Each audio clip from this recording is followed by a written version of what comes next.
Cricket নাকি ভদ্রলোকের খেলা, তবে ভদ্রতার সব সীমা যেন অতিক্রম করে ফেলেছিলেন অ্যান্টনি। দক্ষিণ আফ্রিকা ইমাজিং দলের বিপক্ষে 4 দিনের দ্বিতীয় ম্যাচ দ্বিতীয় দিনের সকালে অদ্ভুত এক দৃশ্য দেখতে হলো ক্রিকেট মাঠে। অনাকাঙ্ক্ষিত ঘটনা সৃষ্টি হয় বাংলাদেশি ব্যাটার রিফন মন্ডল ও দক্ষিণ আফ্রিকার অ্যান্টনির মাঝে। মুখের লড়াই থেকে এক পর্যায়ে বাংলাদেশি ব্যাটারের সঙ্গে হাতাহাতি করেছেন ফটিয়া এই পেসার।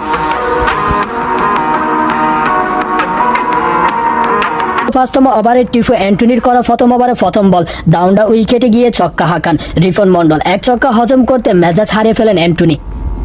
বাংলাদেশের দুই ব্যাটার মেহেদী আর রিফন যখন ক্রিজের মাঝে তখন কিছু একটা বলতে বলতে এগিয়ে আসেন অ্যান্টনি। কাছাকাছি এসে উত্তপ্ত বাক্য বিনিময়ের মধ্যে আগ বাড়িয়ে রিফনকে ধাক্কা দেন অ্যান্টনি। এর কারণ জানতে চাইলে আরও ক্ষিপ্ত হন অ্যান্টনি। মেজাজ হারিয়ে রিফনের দিকে আরও কয়েকবার তেড়ে যান অ্যান্টনি। আম্পায়ারকে সামনে রেখে করলেন তার হেলমেট নিয়ে টানা হেঁচড়া, যা কয়েক দফায় হাত দিয়ে আটকানোর চেষ্টা করেছিলেন রিফন।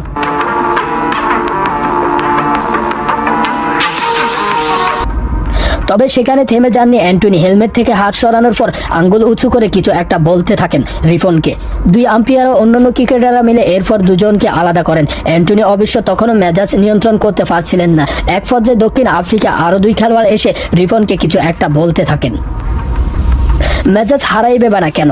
দক্ষিণ আফ্রিকা ইমেজিং দলের বিপক্ষে 4 দিনের এই ম্যাচে 2 দিনে যে রোদে খাটিয়েছেন তাদেরকে। প্রথম ইনিংসে বড় সংগ্রহ ফেলেছে বাংলাদেশ।